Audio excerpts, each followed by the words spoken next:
चलिए देखिए भैया, कोशिका विभाजन क्या होती है, या इसकी इंग्लिश में सेल डिवीजन क्या होती है, सेल डिवीजन।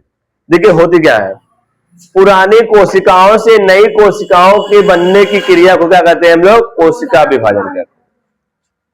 पुरानी कोशिका जब किसमें बदल जाती है, नई कोशिका में, पुरानी कोशिका से क्या बनता है, नई कोशिका। अब देखिए कोशिका विभाजन की आवश्यकता क्यों पड़ती है, कोशिका विभाजन की आवश्यकता इसलिए पड़ती है ना, देखिए जब कोशिकाओं की आवश्यकता बढ़ने लगती है, क्या बढ़ने लगती है, आवश्यकता। जिसे देखिए सामान्य भाषा में अगर आप समझना चाहे घरों में समझ सकते हैं कि जब किसी घरों में देखिए अगर मान लेते हमारे मदर्स और फादर्स, माता पिता ना, अब इनके अभी जब तक ये लोग एक एक थे, मम्मी पापा केवल थे, इनके बच्चे नहीं थे ना, तो इनकी आवश्यकता नहीं थी, एक रूम में ही जीवन कट जा रहा था, कट जा रहा था, कहीं कट जा। जब इनके बच्चे हुए, अब बच्चे हुए धीरे धीरे बढ़, जब तो छोटे थे तब तो कोई दिक्कत नहीं, धीरे धीरे बड़े हुए, एक समय आएगा उनके बच्चों की शादी करनी होगी, अब शादी करनी होगी, आवश्यकता बढ़ी, आवश्यकता बढ़ी तो रोम बढ़ेगा, बढ़ेगा कि नहीं बढ़ेगा। तो वही चीज यहाँ पे भी है, यहाँ पे भी क्या है, जब पुरानी कोशिका से नई कोशिका बनेगा तो क्या करना पड़ेगा, एक कोशिका से दो कोशिका बनानी पड़ेगी, आई बात में। तो इसी को हम लोग क्या कर देते हैं, कोशिका विभाजन। पुरानी कोशिकाओं से नई कोशिकाओं के बनने की क्रिया क्या कहलाती है, कोशिका विभाजन या सेल डिवीजन, आई बात में। अब देखिए कोशिका विभाजन की कई अवस्थाएं होते हैं, कोशिका विभाजन की कई अवस्थाएं होते हैं। देखिए भैया, पहला है अंतरावस्था, अंतरावस्था या इसी को बोलते हैं इंटरफेज, इसको बोलते हैं इंटरफेज, क्या बोलते हैं, इंटरफेज।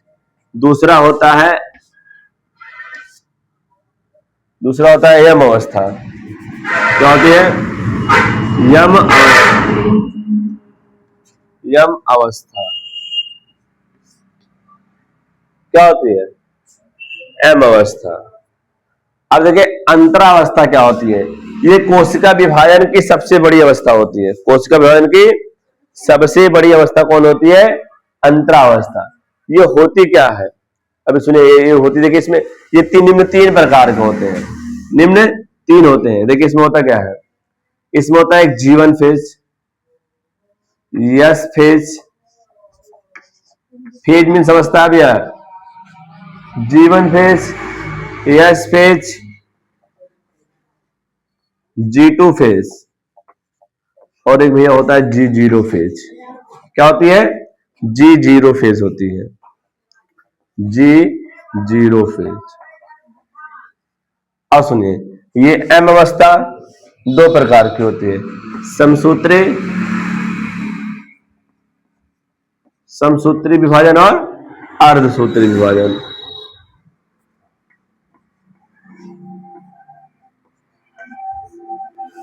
अर्धसूत्री है, सुन में। अब देखिए अंतरावस्था सबसे बड़ी अवस्था होती है, सबसे ज्यादा टाइम इन सब में लगता है, उसमें थोड़ा कम लगेगा। अब देखिए होता क्या अंतरावस्था, देखिए अगर कोई कोशिका विभाजन करने से पहले क्या करती है, पहले कोशिका, अब अगर घरों में आइए, पहले समझिए, पहले कहां समझिए, घरों में समझते हैं। देखिए अगर एक घर से दो घर बनाना है तो भाई आवश्यकता पड़ी तो सामान तो लाने पड़ेंगे, भाई रूम बनाना है, अगर हमको एक रूम है, अब इस एक रूम का दो पार्टीशन, अब पूरा एक रूम है ना, अब पार्टीशन डालना है, दो रूम बनाना है, तो हमको ईटा चाहिए, ठीक है, सीमेंट चाहिए, पानी चाहिए, लेबर चाहिए ना, साथ साथ पैसे चाहिए सैलरी देने के लिए ना, आई बात समझे, आया कि नहीं आया। अब क्या है, इतनी आवश्यकता बड़ी कि नहीं बनी, जब बढ़ा, बनने में क्या है, टाइम ज्यादा नहीं लगेगा, कम समय लगेगा बनने में, लेकिन पहले आपको पैसा जुटाने में ज्यादा टाइम लग जाएगा, आपको मेहनत करना पड़ेगा, एक रूम से दो रूम बनाने के लिए मेहनत करना पड़ेगा कि नहीं करना पड़ेगा, नहीं तो संघर्ष करेंगे आप लोग, संघर्ष करेंगे तो आपको पैसा मिलेगा, पैसा मिलेगा तो हाँ।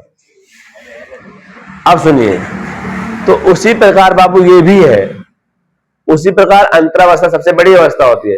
पहले होता है जीवन फेज, क्या होती है, जीवन फेज, कौन सी अवस्था होती है, जीवन फेज। दूसरी होती है यस फेज, तीसरी होती है G2 फेज, चौथा होता है जी जीरो फेज। अब देखिए जीवन फेज में क्या होता है। कोशिका को निर्माण करने के लिए जो आवश्यकता होती है, प्रोटीन की आवश्यकता की, वो बना लेगी अपना। अब वैसे जो जो मटेरियल की आवश्यकता होगी सारी आवश्यकता को अपना बना बना कर रख लेगा इस अवस्था में, जीवन अवस्था। यानी कोशिका विभाजन के लिए तैयार हो किस अवस्था में होती है? जीवन फेज में, कि हम रेडी हो रहे हैं। जैसे हम लोग रेडी कब होते हैं? लड़की वाले बारात आने वाली होती है ना, क्या लड़कियां अपने रूम में, लड़के को दिक्कत है, खिलाए पिलाए रहो, चाहे कुर्ते पहने रहो, कौन हो, चाहे मन लुंगी पहनो। पापा देखो, पापा को एक पिता, देखिए सुनिए, सब के सब एक लड़की की शादी में सब के सब नए नए कपड़े पहनते हैं, कितने महंगे। लेकिन एक पिता ऐसा होता है जो सोचता है हम कितने कम से कम कपड़े पहने ताकि हमारे बच्चे सारा कपड़ा पहन सके, खुश रह सके।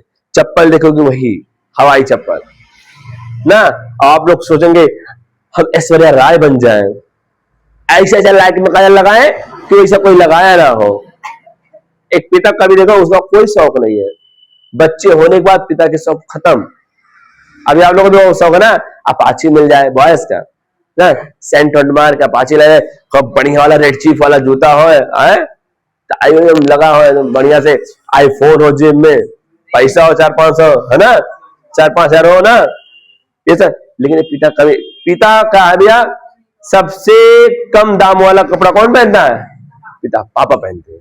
अब वैसे और सब महंगे महंगे पहन लेंगे। अब वैसे लेकिन पिता को क्या सब कुछ देखना है ना। देखिए कहते हैं ना पुरुषों की लोग मेहनत देख लेते हैं, पुरुषों के लोग मेहनत देखते हैं नहीं देखते हैं। अभी घर में जाओगे मम्मी सब काम गिनवा देंगे, हम गोबर उठाए हैं, रोटी पोए हैं, तो ये करे हैं। अरे भाई पुरुष भी तो काम करके आ रहा है, वो कहाँ गिना है बेचारा? वो काम पे डांट खाया है कि नहीं खाया है, पैसा कैसे ला रहा है वो तो वही जानेगा ना। अब घर में कोई डांट तो कोई परवाह नहीं पड़ेगा, लेकिन जब बाहर कोई डांट देता है या लीजिए करेजा या रोए रोए खड़े हो जाते हैं। अब उसमें तो इसी प्रकार से ना जीवन फेज भैया क्या होता है, कोशिका विभाजन के लिए तैयार होती है, जो चीज चाहिए उसको वो लेके रेडी रहती है। अब देखिए यस अवस्था में, यस अवस्था क्या होती है? यस फॉर होता है सिंथेसिस। यस फॉर क्या होता है? सिंथेसिस होती है। और सिंथेसिस का मतलब होता है संश्लेषण। क्या होता है? संश्लेषण का मतलब होता है निर्माण करना।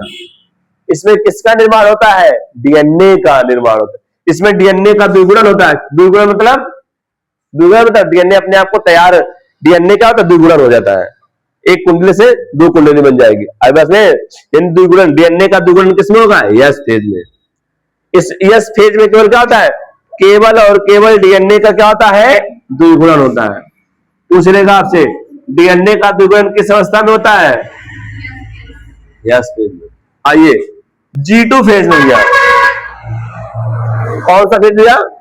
G2 phase. G2 फेज में क्या होता है भैया ना, माइटोकॉन्ड्रिया और लवक का द्विगुणन होता है। लवक, एक लवक से 2 लवक। भाई एक पादप कोशिका में एक ही तो लवक होगा, अब वो लवक क्या करेगा? 1 से 2 बना लेगा। भाई 2 कोशिका में जाना ना।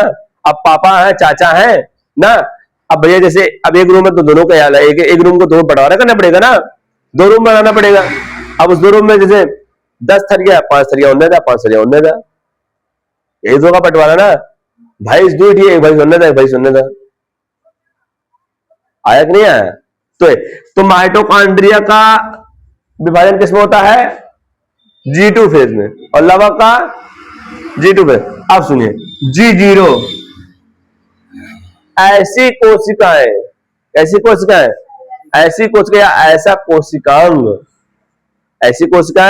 या ऐसा कोशिकांग जिनको पूरे जीवन भर विभाजन नहीं करना है, वो G0 अवस्था में चले जाए। वो कहां चले? G0 अवस्था में। जिस कोशिका का विभाजन अब नहीं होगा वो किस अवस्था में चले जाएंगे? G0 अवस्था में। ऐसा आपका एक है भैया, कौन है? तंत्रिका तंत्र के, कौन है भैया? तंत्रिका तंत्र की ऐसी कोशिका है न्यूरॉन। तंत्रिका तंत्र एक ऐसी कोशिका है जो पूरे जीवन भर विभाजन नहीं करता, वो G0 अवस्था में होती है। इसीलिए सुनिए, अगर एक बार चोट लग गया ना, अगर एक बार चोट लग गया इसलिए कभी पीछे ना मारा करिए, क्योंकि मस्तिष्क है ना, और मस्तिष्क किस कोशिका से मिलकर बनी भैया? तंत्रिका कोशिकाओं से। किससे? कोशिकाओं से। और ये कोशिका विभाजन पूरे जीवन भर, एक बार वही बनेगा जब जीवन में आप पैदा होंगे, उसके बाद पूरे जीवन में विभाजन होने वाला नहीं है, इसलिए पीछे नहीं मारता। अगर एक बार चोट लग गया, अगर वो तंत्रिका नष्ट हो गया, दोबारा नहीं होगा, आप वही पागल की तरह अक्का करेंगे। ओ बेबी ढोल बजा देना ना, गाना गाएगा ओ वंटा वाओ वाओ ना, तो रिचा गाना गाती हो कि नहीं? चलिए भैया, तो ये समझ में आया भैया? सबसे बड़ी अवस्था कौन होती है? अंतरावस्था। इसे एनर्जी फेज भी कहते हैं, ऊर्जा अवस्था भी कहते हैं, क्योंकि इसमें सबसे ज्यादा ऊर्जा इसी में देनी पड़ती है। भाई जब संघर्ष जिस अवस्था में कर रहे हैं, तो उसी अवस्था में तो ऊर्जा लगेगी, है कि नहीं? चलिए आइए समसूत्री यम अवस्था। यम अवस्था में क्या होता है? कोशिका, अब देखिए सब तैयार हो गया है, सब मटेरियल तैयार है, अब खाली 1 से 2 भागों में बंटना है, ठीक है? अब एक होता है समसूत्री विभाजन। ये समसूत्री विभाजन हमारे शरीर की, पूरी शरीर में होती है, बस एक को छोड़कर। कौन को छोड़कर भैया? युग्मकों को छोड़कर। युग्मक में समसूत्री विभाजन नहीं होता, बाकी पूरे बॉडी जितनी भी कोशिका है, चाहे वो तंत्रिका तंत्रिका में तो होता नहीं, चाहे वो रुधिर की कोशिकाएं हो, त्वचा की कोशिकाएं हो, वृक्क की कोशिकाएं हो, यकृत की कोशिकाएं, कहीं की भी कोशिका हो, सब जगह कौन सा विभाजन होगा? समसूत्री विभाजन होगा। कौन सा विभाजन होगा? समसूत्री। अब समझिए समसूत्री होता है, सम मतलब समान, सूत्री मतलब गुणसूत्र। जब गुणसूत्रों का बंटवारा क्या हो? समान हो, समान रूप से हो, क्या हो? समान रूप से होता है, तो सब लोग क्या कहते हैं? समसूत्री विभाजन। आया समझ में? अब सुनिए, देखिए गुणसूत्रों का मतलब क्या है, ये देख लीजिए भैया। एक कोशिका है, इसमें मानते गुणसूत्र है,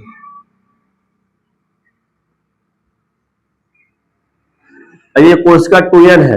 हमारे पूरे शरीर में कौन सी कोशिका है? कौन सी द्विगुणित कोशिका होती है? द्विगुणित का मतलब होता है 2 गुना में गुणसूत्र है।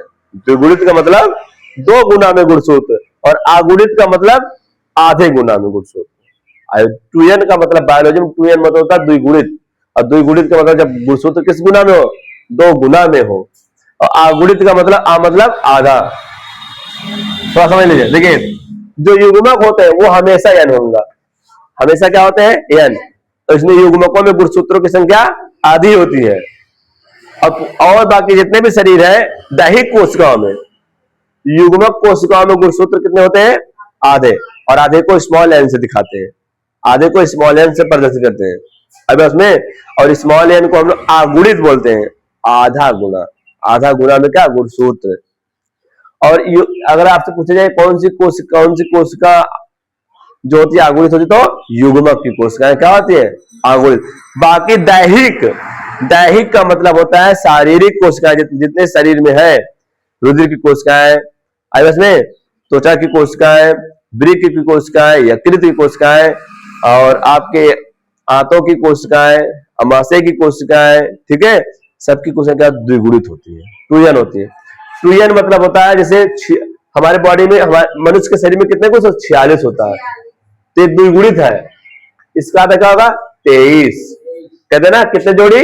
23 जोड़ी गुणसूत्र होता है मनुष्य में ना।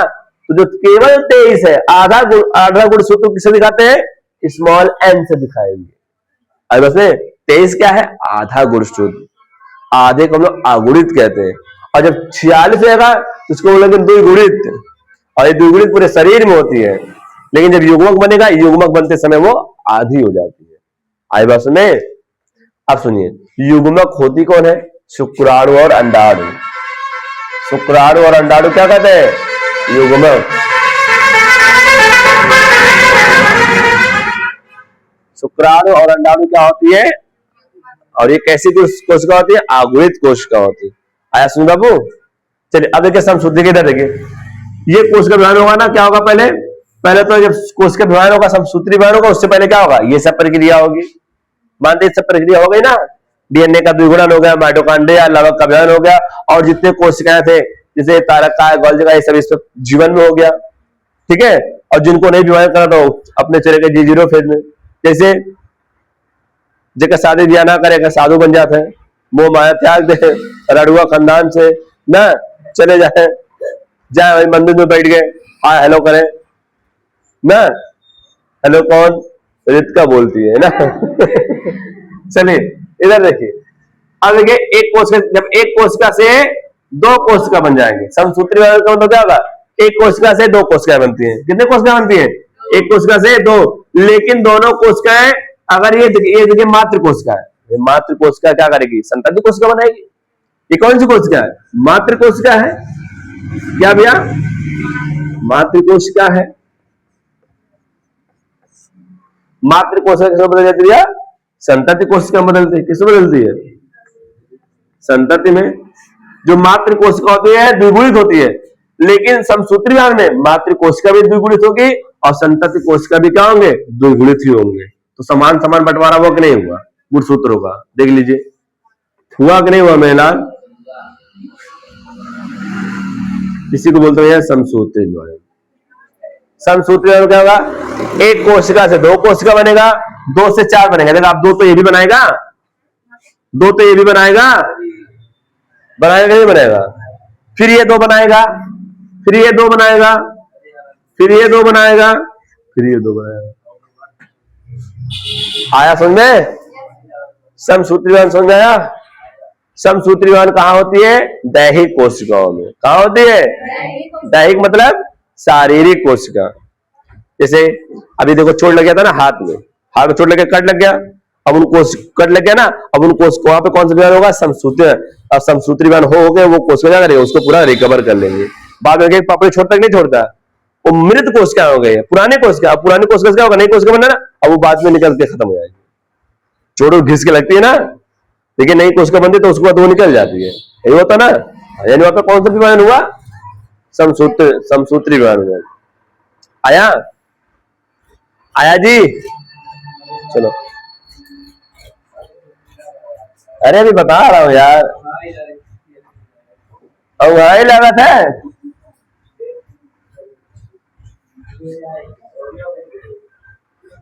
चलिए हमारा इधर देखिए, समसूत्री विभाजन, सॉरी अर्धसूत्री विभाजन क्या होता है? अर्धसूत्री विभाजन भैया किसमें होती है? युग्मक कोशिकाओं में होती है। किसमें होती है? देखिए नाम से ही क्लियर है, अर्ध मतलब आधा, सूत्र मतलब गुणसूत्र। जिसमें गुणसूत्रों की संख्या क्या होती है? आधी हो जाती है, उसे क्या कहते हैं? अर्धसूत्री विभाजन कहते हैं। जिसमें गुणसूत्रों की संख्या क्या हो जाए, उसमें उसे क्या कहते हैं? चलिए देखिए, ध्यान सुनिए, इसमें देखिए विभाजन होगा तो एक से पहले दो बनेगा। एक से पहले क्या बनेगा? दो बनेगा। इसमें